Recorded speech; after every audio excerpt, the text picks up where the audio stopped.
everyone, welcome back to my YouTube channel. नोंथांमोनखौ आंनि चेनेलाव फिन खेबसेबाव बरायफिनबाय। दा फुंनि 10:30 दुगैखांबाय, संनोसै खुरनोसै मा खालामनाय जायो। आसा खालामो नोंथांमोना बयबो मोजाङैनो दङ होननानै। दा सानबाय मा दसे ब्लगखौनो सुरु खालामसै होननानै, मानो होनब्ला आं ओरै सानफ्रोमबो भिडिअ बानायनोबो हाया आरो एडिटिं खालामनायाव आं बिराद हेला मानसिया, ओंखायनो भिडिअ होनाय जाया। मानो होनब्ला ओरैनो आं गोसोदो सानो जा खालामगोन भिडिअ हगारगोन होननानै, खिन्थु आं एडिटिं खालामनो बिराद गादा।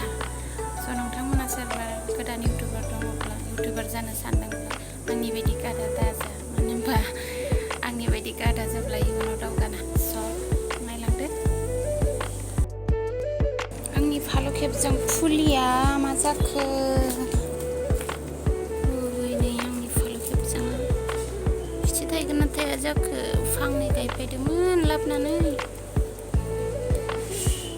बाला हासो नालाय जायाखै आरो सान्दुंबो नाङा माबो नाङा।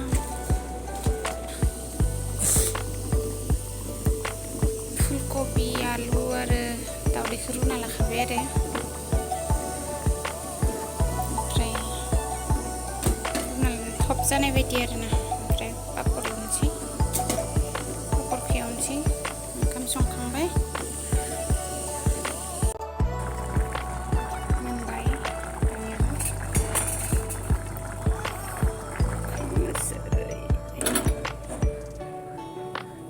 दै गुदुं लोंनांगौ, दैया क्लरिन बारायथारनांगौ।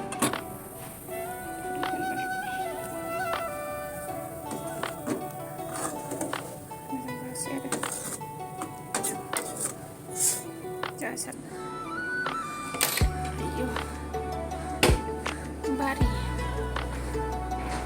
खाथियावनो बारि आरो इयो। बारि माने बारि नङा दे, ओरैनो नैबे दंफां फांसे, नैबे दंफां, ओमफ्राय बे थालिर बिफां आरो ओमफ्राय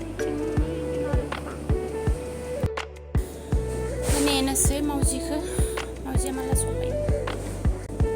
दिनै एक्सुवेलि सानडे नङा आरो, ओमफ्राय आं दिनै सोलाबबाय बाहाय, माने गोसोबो जाबाय भिडिअ खालामनो होननानै, ओंखायनो भिडिअ खालामबाय एसे। स' नोंथांमोना नायनो मोजां मोनोब्ला प्लिज लाइक, कमेन्ट, शेयार आरो साबस्क्राइब खालामनानै दानो।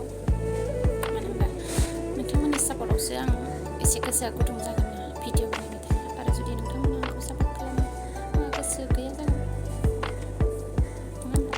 आरो जायफोर नोंथांमोना इउटुब खुलिनो लुगैयो, इउटुबाव भिडिअ होनो लुगैयो, स' बेफोरबायदिब्ला आंनि बायदि बादुलि जानाङा आरो। बादुलि जाब्ला आवगायनो हानाय नङा। आं एडिटिं खालामनो जा बाखायो, खिन्थु आं भिडिअ बानायनो हायो, एडिटिं खालामनो बायो आरोखि।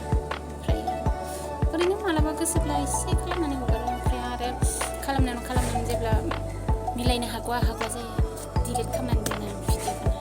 खालामनो बायो। स' प्लिज नोंथांमोना आंखौ सापर्ट खालाम। स' दिनैनि थाखाय दिनैनि ब्लगआ एसेयावनो जोब्बाय। गोजोन्थों।